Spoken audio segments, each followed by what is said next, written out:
Hi everybody, another question that we get about permanent improvement is parking lots. So parking lots are not going anywhere. We got to maintain our parking lots, particularly because we're a busy campus.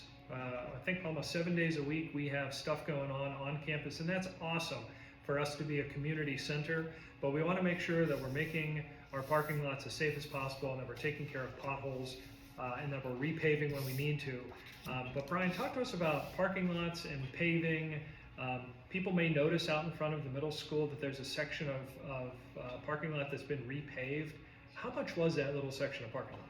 So that's the smallest parking lot that we have, and what we could afford. Again, working with the treasurer, working with the superintendent, we came up with a 5-year plan of a replacement to try to start replacing the pavings, because they're still the original pavings from 20 years ago. That one alone cost about $60,000 just to mill down an inch and take off the top coat, repave it, and seal it. At most parts in that milling, they couldn't get to an inch because they just ran to ground, because that blacktop is disintegrated so much. I mean, there's numerous potholes, and we can only put Band-Aids over it for so long. Again, it is a very busy campus. There's cars here all the time. I got projected quotes for in 2023.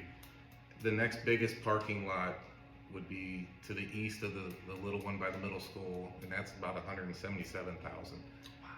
Wow. The high school Pioneer lot, which is the big one where we're hosting the food pantry out of, that one is another $165,000.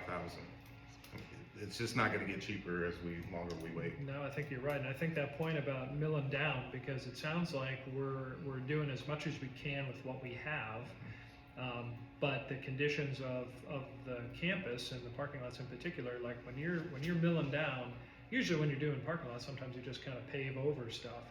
But our parking lots and roads are used so much that there really wasn't anything for them to grind. No.